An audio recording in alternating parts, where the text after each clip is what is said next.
हिंदी व्याकरण के अंश एक ही वीडियो में हम देखेंगे सभी अंश व्याकरण के। एक ही क्लास में आज हम व्याकरण के सारे अंश पढ़ेंगे। अलग अलग वीडियो देखने की जरूरत ही नहीं पड़ेगी। व्याकरण संपूर्ण हिंदी व्याकरण के जो अंश हैं वो सारे लेकर आई हूँ। देखते हैं क्या है। वर्ण विचार, शब्द निर्माण, संज्ञा, सर्वनाम, विशेषण, कारक, क्रिया। अब आगे के जो है वो थोड़ा सा नीचे लिखे हुए उसमें नजर नहीं आ रहे होंगे, मैं बोल देती हूँ। विराम चिन्ह, समास, अलंकार, अव्यय और संधि। संधि सबसे बड़ा चैप्टर है इसलिए उसको लास्ट में रखा है। बाकी सारे टॉपिक्स हम धीरे धीरे जल्दी सारे कवर करते हैं कि इसमें क्या क्या है।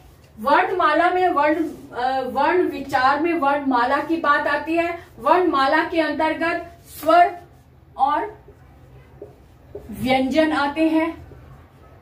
स्वर और व्यंजन, और स्वर और व्यंजनों की सहायता से हम शब्द बनाते हैं। उसके बाद आता है शब्द विचार, यानी वर्णमाला के अंतर्गत स्वर और व्यंजन के मेल से जब हम शब्द बनाते हैं तब वो वाक्य में शब्द जो जिसे हम पढ़ पाते हैं वो शब्द आते हैं। जैसे कि अगर मैंने अपना नाम लिखना है, अरुणा, है ना। अगर मैंने अपना नाम लिखना है तो अ, रू और णा, इसमें स्वर भी मिले हैं और व्यंजन दोनों मिलकर ये शब्द बना। ये अ स्वर है, उसके बाद र व्यंजन है, र में उ मिक्स हुआ, उ स्वर मिला तो रू बन गया। उसके बाद ण व्यंजन है, व्यंजन में आ बना, आ स्वर बना तो ये मेरा नाम हो गया। अ, रू और णा, ये शब्द इस तरह से। तो शब्द विचार यानी स्वर और व्यंजनों की सहायता से जो शब्द बनते हैं वो शब्द विचार के अंतर्गत आ गए। अब हम पहले थोड़ा सा और इसका विस्तार से देखें कि स्वर और व्यंजन क्या है। स्वर और व्यंजन के बारे में अगर हम विस्तार से चले तो हमें पता चलेगा कि स्वर 11 होते हैं। वर्णमाला में स्वर 11 होते हैं और व्यंजनों को हम थोड़ा और डिटेल में जाते हैं। व्यंजनों को हम 3 भाग में डिवाइड कर लेते हैं कि एक तो है उसको स्पर्श व्यंजन कहेंगे, एक है स्पर्श व्यंजन और दूसरा है अंतस्थ व्यंजन और तीसरा है ऊष्म व्यंजन, है ना। तो स्पर्श व्यंजन जो है वो 25 होते हैं, अंतस्थ व्यंजन 4 होते हैं और ऊष्म व्यंजन भी 4 होते हैं, जो टोटल मिलाकर 33 होते हैं। और जो 11 स्वर हैं इसी में दीर्घ और ह्रस्व और दीर्घ दोनों होते हैं। तो हम देखें यहाँ पे कि दीर्घ स्वर, इसको हम बांट लिया कि एक तो होता है ह्रस्व, दूसरा होता है दीर्घ और तीसरा होता है, इसको मैं थोड़ा सा और अच्छे से इसको लिखूं, स्वरों के बाद स्वर एक है दीर्घ स्वर, एक है ह्रस्व स्वर, ह्रस्व, दूसरा है दीर्घ स्वर, तीसरा है प्लुत स्वर, तीसरा है प्लुत स्वर और चौथा है संयुक्त स्वर। संयुक्त स्वर तो ह्रस्व में सबसे छोटी इकाई यानी कि जिसको बोलने में सबसे कम समय लगे, सबसे छोटी इकाई यानी एक मात्रा जितना समय लगे, एक मात्रा जितना समय लगे,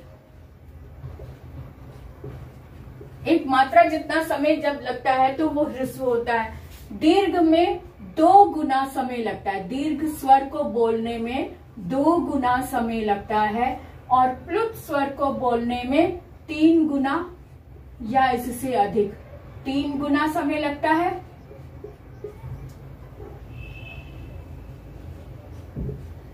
या इससे अधिक लगता है। और संयुक्त स्वर जो होते हैं वो दो स्वरों से मिलकर बने होते हैं, दो स्वरों से मिलकर।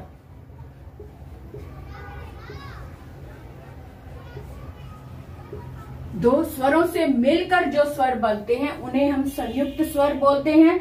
संयुक्त स्वर अभी तक आपने वर्णमाला में नहीं पढ़े होंगे, क्योंकि इसका जिक्र अब आने लगा है, पहले नहीं होता था।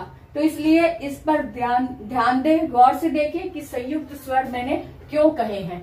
ह्रस्व स्वर, पहली बात तो ये समझ लो कि स्वर होते मेन कौन से हैं। मेन स्वर जो है वो अ, ई, उ और री, ये मेन स्वर होते हैं। री जो अ, ई, उ ये तो मेन है ही, साथ में री जो है वो संस्कृत में ज्यादा यूज होता है, जैसे ऋषि वगैरह, तो री जो है वो उसमें यूज होता है ज्यादा, लेकिन वर्णमाला में काउंट होता है। तो अ, ई, उ, री। अब ये तो हो गए ह्रस्व स्वर, ये हो गए ह्रस्व। और जो दीर्घ है वो आ, ई, उ, री, ये इनको बोलने में 2 गुना समय लगता है। कितना? 2 गुना समय लगता है। इनको बोलने में 1 गुना समय लगता है। और जो प्लुत स्वर है उनको बोलने में 3 गुना समय लगता है। वो कैसे? जैसे हमने राम बोला तो हे राम, सिंपल राम में तो वही जैसा जितनी ध्वनि आ रही उतनी, लेकिन कई बार हम इसको पुकार में भी लेते हैं, हे राम, थोड़ा लंबा खींच के बोलते हैं, तब हम इसको इस तरह से बोलते हैं, हे राम। तो राम, या फिर ओम, ओम, ओम में अ की ध्वनि बीच में आ जाती है, तो ओम, राम, इस तरह की जब आवाज निकालते हैं तब उसको, उसमें हम जो आ की आवाज, लंबी आवाज दे रहे हैं, उसको हम प्लुत स्वर में के अंतर्गत रखते हैं, प्लुत। ठीक है।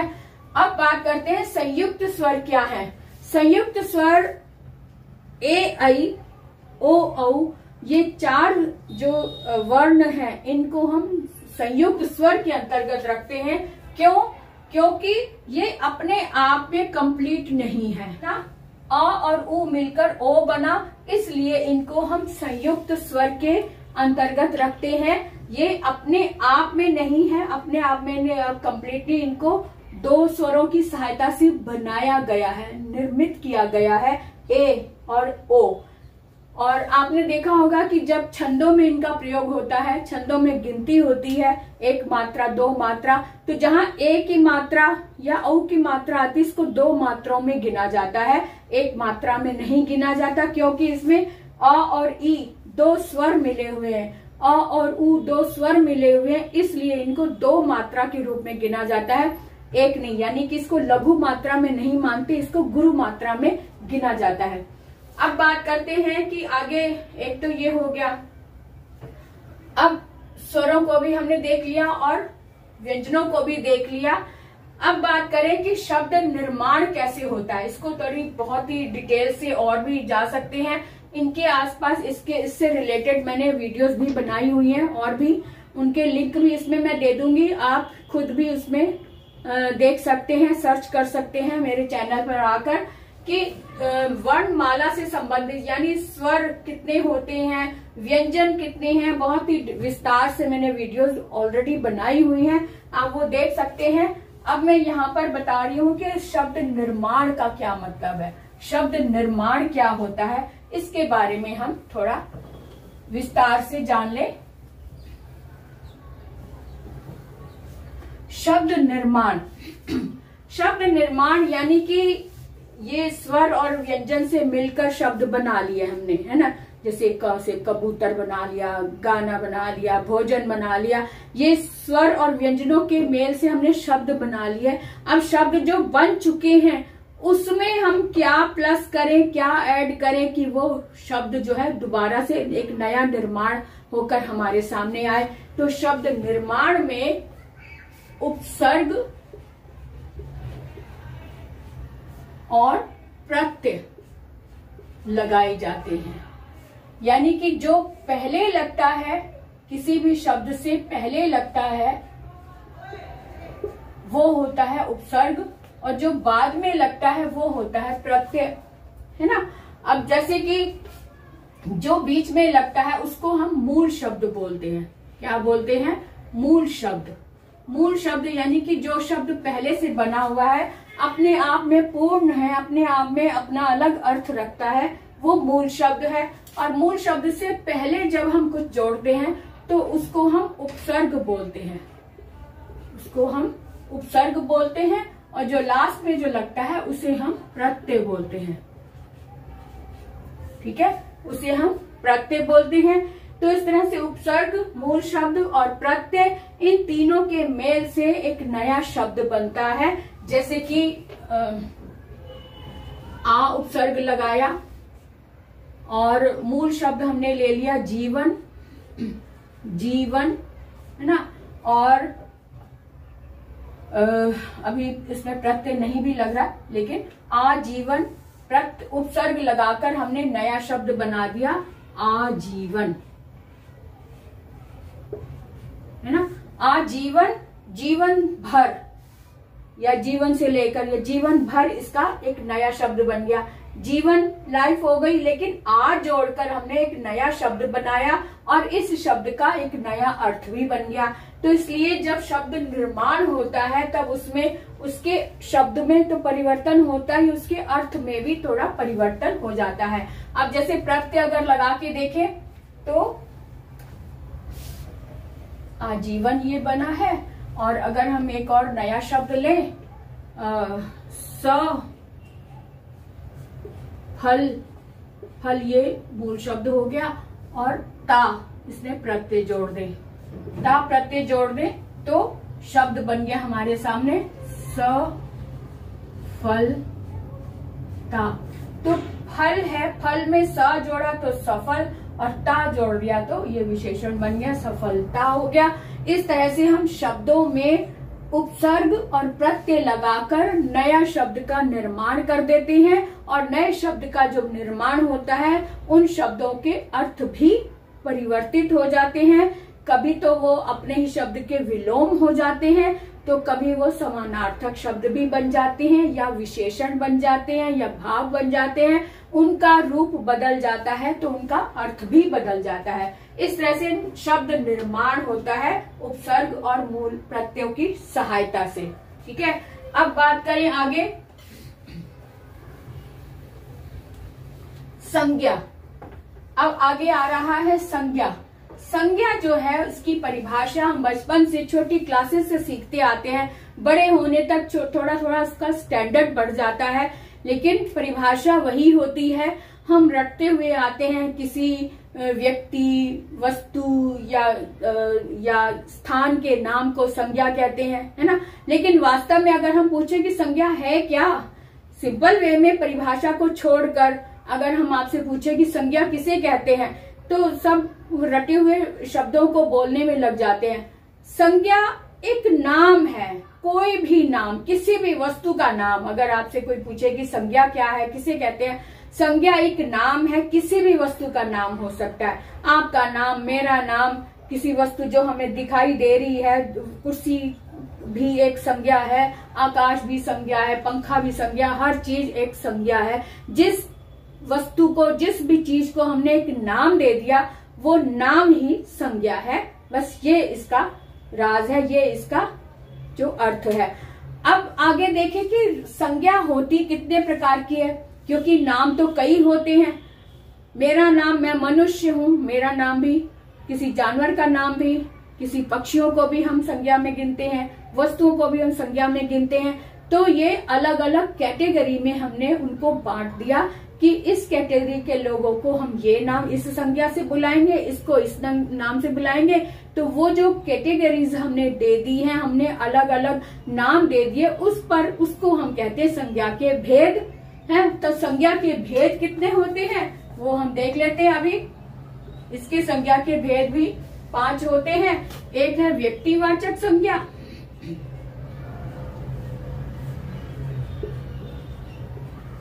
व्यक्तिवाचक संज्ञा। दूसरा है जातिवाचक संज्ञा, तीसरा क्या होता है, द्रव्यवाचक संज्ञा,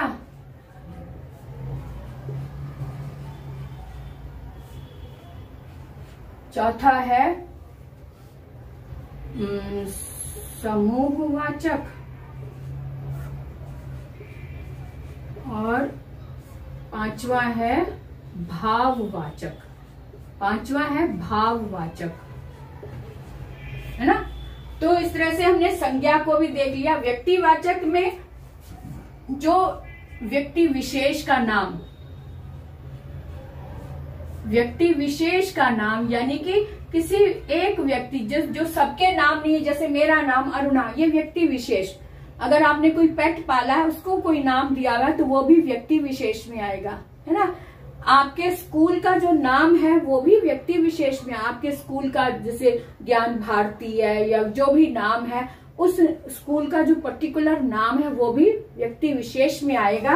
क्योंकि अगर हम किसी विशेष का नाम लेते हैं तो उसी को इंगित किया जाता है, उसी को मतलब पॉइंट किया जाता है कि ये चीज, ये व्यक्ति या ये स्कूल या ये जानवर या ये, तो जो व्यक्ति विशेष होता है नाम है उसको हम व्यक्तिवाचक संज्ञा कहते हैं। और जो किसी वर्ग में बटा हुआ वर्ग विशेष का नाम, वर्ग विशेष का जो नाम होता है वो जातिवाचक में आता है। जैसे मैं मनुष्य हूं, मनुष्य जाति, मनुष्य जातियों में बच्चा एक वर्ग आ गया, बच्चों की टोली, बच्चे खेल रहे हैं तो बच्चे एक वर्ग हो गया। पुरुष, स्त्रियां, ये अलग अलग वर्गों में बांट दिए, तो पुरुष भी जाति हो गई, स्त्री भी जाति है, बच्चे भी जाति में आ गए, है ना, मनुष्य भी जाति में आ गया। तो इस तरह से वर्ग विशेष का जो भी नाम होता है, जैसे कि पुरुष, स्त्री, जानवर, बच्चे, है ना। अब जानवरों में भी अलग अलग कैटेगरीज आ जाते हैं, गौवे, कुत्ते, शेर, बंदर, ये अलग अलग इनकी जातियां, इनके वर्ग को एक नाम दे दिया। जितने भी वानर हैं उनको हमने वानर नाम दे दिया या बंदर नाम दे दिया, जितने भी पुरुष हैं उनको सबको हमने पुरुष नाम दे दिया। तो ये एक वर्ग को नाम दिया जो वो जातिवाचक में आ जाता है, जातिवाचक संज्ञा के अंतर्गत आता है वर्ग विशेष का नाम, ठीक है। उसके बाद देखो द्रव्यवाचक वो है जो हमें प्रकृति से चीजें मिलती हैं, जो भी चीजें हैं। जैसे आपको पता है कि धरती से हमें क्या क्या मिलता है, जितनी भी धातुएं हैं वो सब हमें धरती से प्राप्त होती हैं।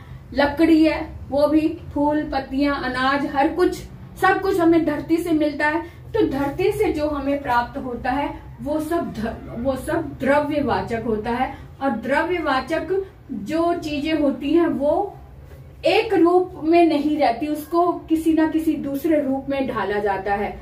जैसे हमने धरती से हमें धातुएं मिली, सोना, चांदी, लोहा, जिंक, जो भी चीजें मिली उसको पिघला के किसी और रूप में ढाल देते हैं।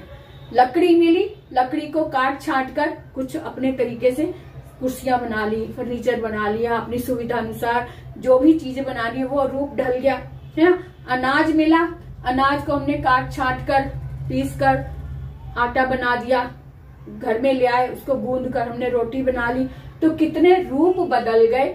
जिस चीज का रूप बदल जाए अपनी सुविधा के अनुसार, जो दूसरी तरह से दूसरे रूप में जो ढाला जाए वो होता है द्रव्यवाचक। तो द्रव्यवाचक में धन भी आ जाता है, पैसा, क्योंकि सोना, चांदी ये सब धन ही है। जो नोट है, रुपया, पैसा, ये भी बनाया जाता है, किसी ना किसी चीज से बनाया जाता है, उसका रूप चेंज किया जाता है। तो जो, और दूसरी तरह से कहते कि द्रव्य जो है वो जो हमारे हाथ में रुकता नहीं। अब धन भी हमारे हाथ में, अगर नोट है, हम मार्केट गए तो नोट को हम पकड़ के नहीं रख सकते ना। अभी मार्केट गए, हमें कोई चीज अच्छी लगी, हमने वो नोट दिया, उसकी जगह हमने कोई चीज खरीद ली, तो नोट दूसरे की तरफ चला गया और हमने उसकी जगह कोई चीज खरीद ली, तो उसका भी रूप बदल गया। तो इस तरह से धन भी जो नोट है, रुपए हैं, वो भी द्रव्यवाचक में आते हैं। यानी कि जो भी हमें प्रकृति से मिलता है, धरती से प्राप्त या फिर प्रकृति से प्राप्त फल, सब्जियां, पेड़, अनाज, हर चीज हमें जो धरती से मिलती, वो सब कुछ द्रव्यवाचक में आता है। और उसके बाद अगर हम बात करें कि समूहवाचक क्या है, समूह को भी हमने एक नाम दे दिया। जैसे बहुत सारे लोग खड़े हैं, बहुत सारे लोग, बहुत सारे व्यक्ति खड़े, उनको हमने लोग कह दिया, या हमने उसको भीड़ का नाम दे दिया, तो भीड़ भी समूहवाचक में आता है। लोग भी हम उसमें दे सकते हैं भीड़ में।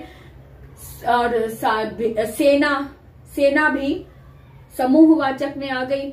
और इसके अतिरिक्त जैसे कक्षा, आपकी कक्षा में बहुत सारे विद्यार्थी बैठे हैं, तो पूरी कक्षा को हमने एक नाम दे दिया, कक्षा 7 ना, कक्षा, इस कक्षा 7 में इतने बच्चे हैं, तो कक्षा भी एक समूह में आ गया। तो समूहवाचक का मतलब है कि जो एक बड़े ग्रुप को जो भी हमने नाम दे दिया, वो समूहवाचक में आ गया, जिसमें ग्रुप शो हो रहा है, एक भीड़ शो हो रही है। शब्द है भीड़, जो है वो समूहवाचक में आ रहा है। जिस भी चीज का भीड़ लगी हुई है, वो समूहवाचक यानी ग्रुप है या दल है, या एक दल हो गया, एक समूह हो गया, वो सब समूहवाचक में आ गए। भाववाचक, जिस शब्द से एक भाव प्रकट हो, ऐसा भाव जिसे हम छू नहीं सकते लेकिन हम महसूस कर सकते हैं। जैसे खुशी, आज मेरा मन बहुत खुश है क्योंकि आज मेरी सहेली मुझसे मिलने आई।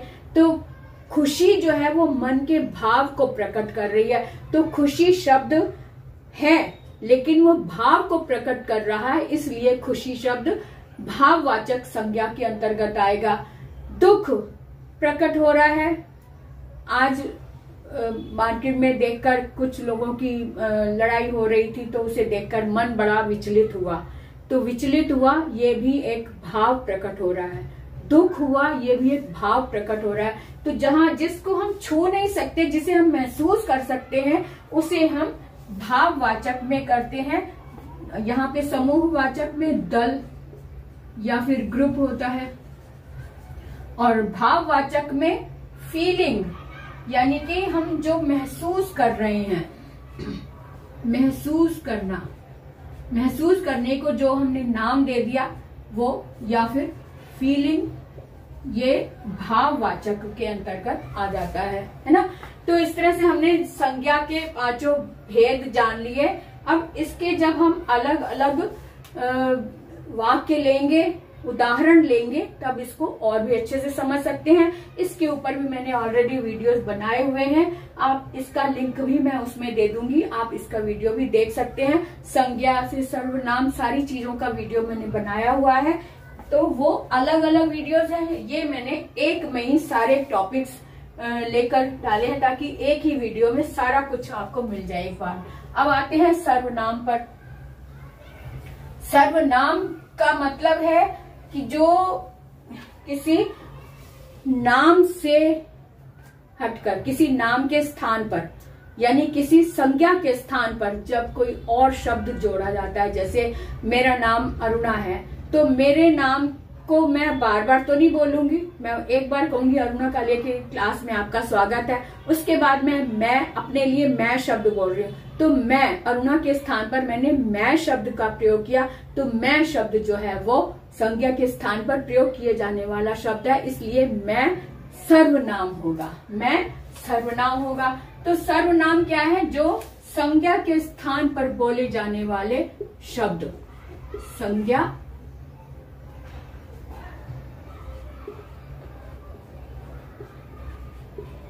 के स्थान पर बोले जाने वाले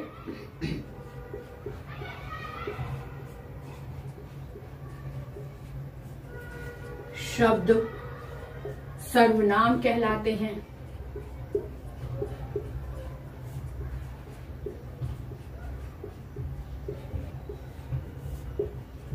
सर्वनाम कहलाते हैं। अब इसके भी भेद होते हैं। सर्वनाम के भेद ये 6 लिखे हैं यहाँ पर, से ध्यान से देखो। पहला है पुरुषवाचक सर्वनाम, निश्चयवाचक सर्वनाम, अनिश्चयवाचक सर्वनाम, संबंधवाचक सर्वनाम, प्रश्नवाचक सर्वनाम और निजवाचक सर्वनाम। ये 6 भेद सर्वनाम के हैं। पहला है पुरुषवाचक। पुरुषवाचक में 3 पुरुष होते हैं, यानी कि उत्तम पुरुष, मध्यम पुरुष और अन्य पुरुष। पुरुषवाचक में 3 भेद होते हैं। 3 भेद होते हैं। कौन कौन से? एक उत्तम पुरुष, बहुत शोर हो रहा है बाहर, उत्तम पुरुष। दूसरा है मध्यम पुरुष और तीसरा है अन्य पुरुष। ठीक है। अन्य पुरुष में, उत्तम पुरुष में पहला व्यक्ति होता है, यानी कि जिसको हम इंग्लिश में फर्स्ट पर्सन बोलते हैं। उत्तम पुरुष मतलब फर्स्ट पर्सन, है ना, फर्स्ट पर्सन। और मध्यम पुरुष यानी सेकंड पर्सन और अन्य पुरुष यानी थर्ड पर्सन। अब फर्स्ट पर्सन में मैं होता है, हम सब होते हैं, है ना। तो मैं वाली जो भी होते हैं, जैसे मैं अकेली और अगर मेरे साथ कोई ग्रुप है तो उसको हम बोलते हैं। तो एक वचन मैं, बहुवचन हम। तो एक वचन में उत्तम पुरुष, एक वचन और बहुवचन में मैं वाले जो सेंस होता है, मैं और हम वाले जो शब्द आते हैं वो उत्तम पुरुष में होते हैं। यहां पर मैं लिख रही हूं मैं या हम, ये होता है फर्स्ट पर्सन में। और सेकंड पर्सन में होता है तुम या तुम सब। और थर्ड पर्सन में होता है वह या वे। वह एक पर्सन, एक वचन, और वे बहुवचन में आ जाता है ना। और कई बार सम्मानजनक बात करने के लिए एक वचन को भी हम वे बोल देते हैं। जिस तरह से हम तुम है, तुम शब्द है, किसी को सम्मान देने के लिए भी तुम की जगह हम आप भी बोल देते हैं।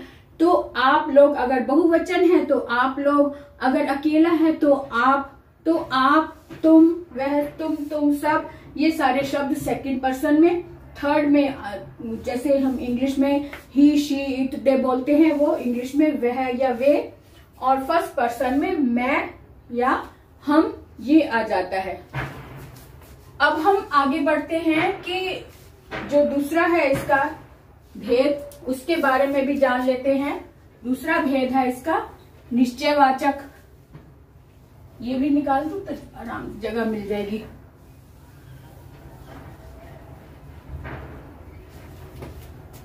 इसका सर्वनाम का दूसरा भेद है निश्चयवाचक।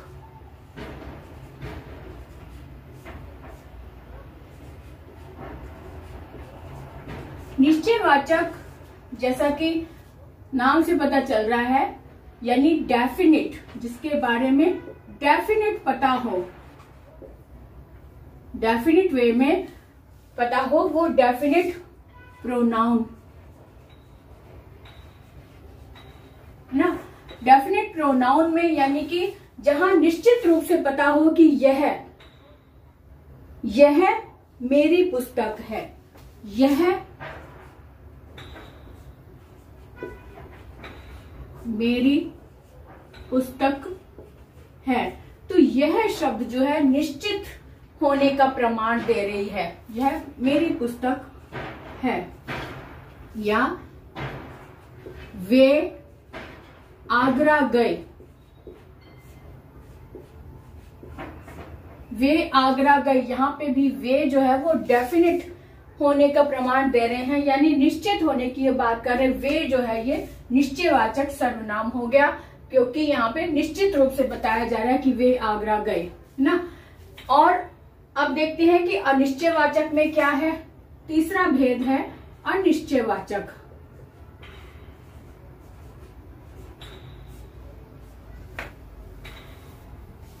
अनिश्चयवाचक में इनडेफिनिट होने की बात आती है। इनडेफिनिट इनडेफिनिट प्रोनाउन, यानी कि जहां पे पक्का नहीं पता है, कोई कुछ की बात आ रही है। जैसे इसका उदाहरण देखें,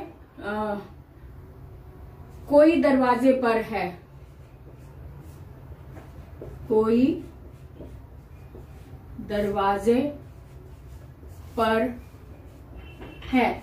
यहाँ पे कोई शब्द जो है अनिश्चित होने की बात कर रहा है, हमें पता नहीं, डेफिनेट रूप में नहीं है पता, लेकिन अंदाजा है कि शायद कोई है जो दरवाजे में नॉक कर रहा है।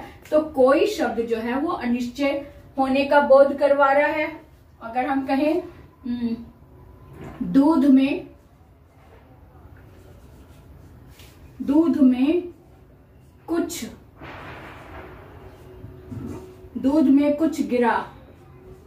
में कुछ गिरा है, तो कुछ शब्द जो है ये भी अनिश्चय होने की ओर संकेत करा रहा है, अनिश्चय होने का बोध करा रहा है। इसलिए कोई और कुछ ये शब्द अनिश्चित होने का बोध करा रहे हैं, इसलिए इन शब्दों को हम कहेंगे अनिश्चयवाचक सर्वनाम होंगे। आगे और देख लेते हैं कि नेक्स्ट क्या है।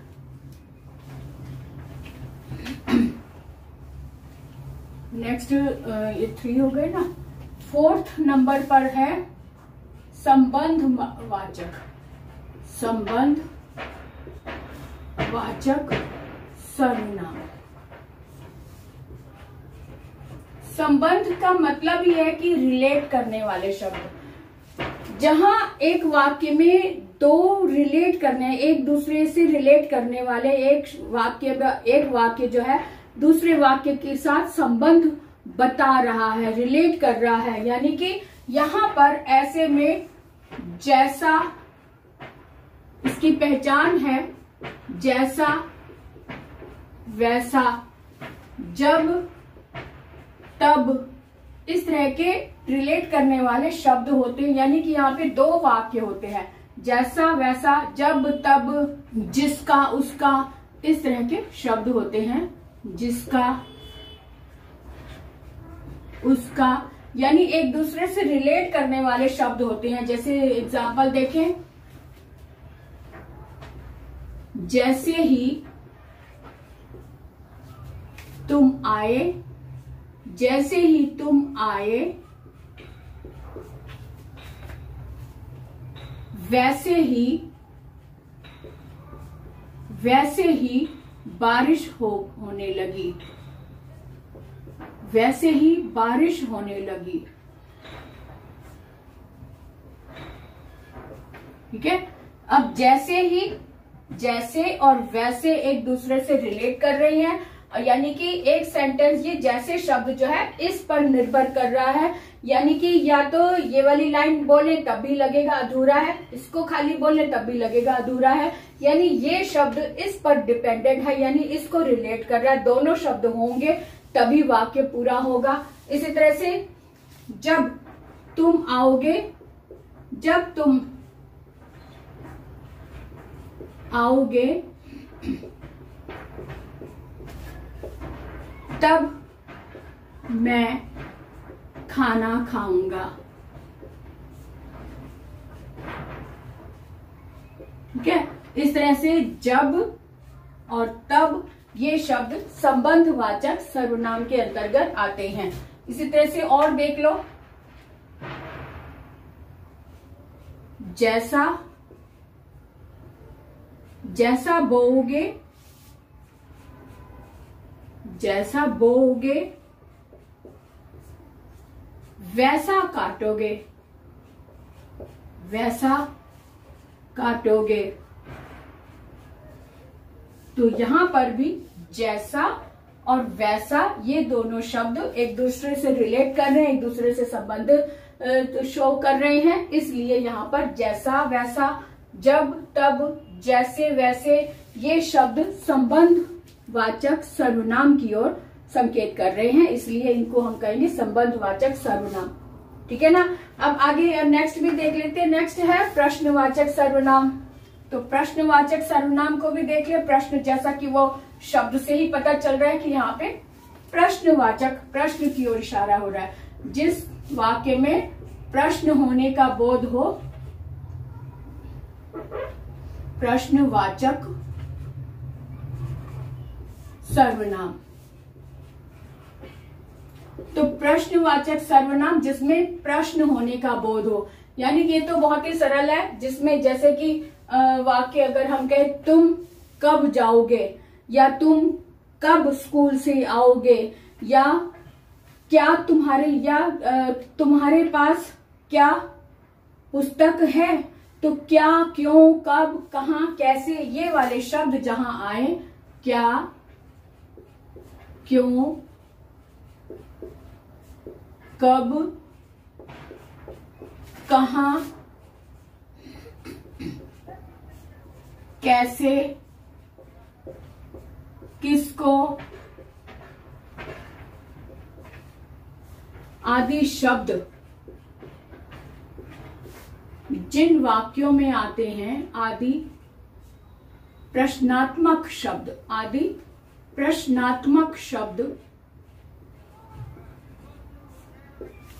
जिन वाक्यों में आते हैं,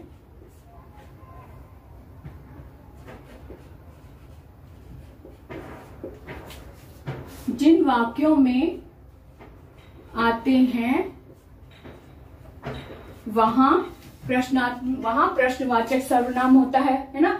अब जैसे एग्जाम्पल अगर ले, तुम कल कहाँ गए थे, तुम कल कहाँ गए थे। अब यहाँ पर प्रश्नवाचक शब्द आ गया, ये वाला कहाँ से हमें पता चल रहा है कि ये प्रश्न पूछा जा रहा है ना। कल तुम कहाँ गए थे, तो कहाँ शब्द प्रश्नवाचक सर्वनाम हो गया। ये क्लियर हो गया। अब आगे देखें, नेक्स्ट है हमारे सामने, वो है निजवाचक। वो भी देख ले। निज शब्द से पता चल रहा, निज का मतलब होता है मैं, मेरा, स्वयं, व्यक्तिगत, है ना। तो निजवाचक 6 है ना। निजवाचक में बच्चे थोड़े से कंफ्यूज होते हैं। निजवाचक को अच्छे से समझ लो ताकि इसमें कोई कंफ्यूजन ना रहे। निजवाचक सर्वनाम। निज का मतलब होता है स्वयं शब्द जो होता है या अपने आप, निज की ओर संकेत करता है।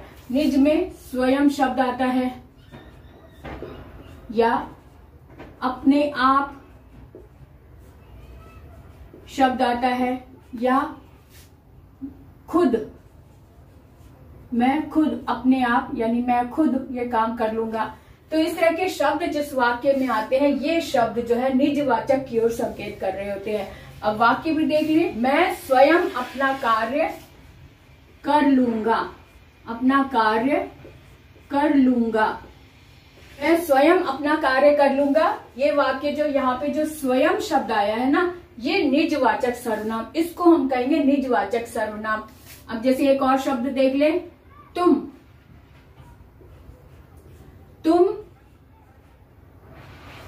अपने आप घर चले जाना, तुम अपने आप घर चले जाना, चले जाना। इस तरह से तुम के साथ अपने आप आया है, तो अपने आप शब्द जो है ये निजवाचक सर्वनाम है। जैसा कि हम यू के साथ योर सेल्फ बोलते हैं ना, माई सेल्फ, योर सेल्फ, तो योर सेल्फ शब्द भी निजवाचक है। ही के साथ हिम सेल्फ आ जाता है, तो वो भी निजवाचक सर्वनाम की ओर संकेत करता है। तो ये बात अच्छे से समझ में आ गई होगी। तो आगे बढ़ते हैं थोड़ा सा। अब हो गए हमारे सर्वनाम के भेद कंप्लीट, है ना। अब हम आगे बढ़ते हैं विशेषण। मुझे लगता है कि विशेषण से संधि तक हम नेक्स्ट वीडियो में काम करें, क्योंकि वीडियो ज्यादा लंबा हो जाएगा तो फिर आप लोग बच्चे परेशान हो जाते हैं, पूरा वीडियो नहीं देखते हैं। तो इस वीडियो को मैं थोड़ा सा यहीं पे विराम लगा रही हूँ, सिर्फ विराम लगा रही हूँ क्या, ताकि मैं नेक्स्ट में अगला जो टॉपिक है विशेषण से आगे शुरू कर सके। तो मेन बात ये होती है कि बेटा जो भी आप पढ़ रहे हैं इसको धैर्य के साथ पढ़ो, समझ कर पढ़ो, जो चीज समझ नहीं आई उसको रिवाइंड करके देखो, वापस देखो, बार बार देखो। जब एक चीज को अगर आपने मन में ठान लिया है कि मुझे इस भाषा में पारंगत होना है, तो आपको कोई रोक नहीं सकता। इसलिए जल्दबाजी नहीं, धैर्य के साथ। ये कोई खेल का मैदान नहीं है कि एक कलाबाजियां खाई और हो गया, या फिर सर्कस का है, या फिर कोई ये कोई ये लाफ्टर चैनल नहीं है जिसमें आप थोड़े से चुटकुले सुनाए, लोगों को हंसाया और आप पास हो गए। ये सब बात में आता है, पहले आपने हंसना सीखना है, चुटकुला बनाना सीखना होगा, तब लोग हंसेंगे। और वो तब कब होगा? जब आप भाषा की बारीकियों को समझ पाएंगे। भाषा की बारीकियों को समझ कर ही हम किसी एक में क्रिएटिव हो पाते, क्रिएटिविटी अपनी दिखा पाते हैं। इसलिए क्रिएटिविटी में पारंगत होने के लिए भाषा को समझना बहुत जरूरी है। अगर आपका उच्चारण सही नहीं होगा तो भी लोग हंसेंगे नहीं, आपकी बात नहीं सुनेंगे। आपकी बात लोग सुने, इसके लिए जरूरी है कि आप जिस भी भाषा का प्रयोग कर रहे हैं उस भाषा की बारीकियों को समझें, और बारीकियों को समझने के लिए हर एक स्टेप को ध्यान से सुनना, समझना और उस पर अभ्यास करना जरूरी होता है। इसलिए वीडियो को बहुत ध्यान से सुने, समझें और उसे अपने आप में आत्मसात करके महसूस करें कि आपने जो सीखा वो आपने समझ लिया है। वो अगर आप किसी और को समझाना चाहें, अगर आप किसी को और को समझा सकते हैं वही बात, तो समझो आपने उसे समझ लिया है। तो आज की वीडियो यहीं विराम देते हुए आगे बढ़ते हैं। नेक्स्ट वीडियो में फिर से मिलेंगे। Bye bye.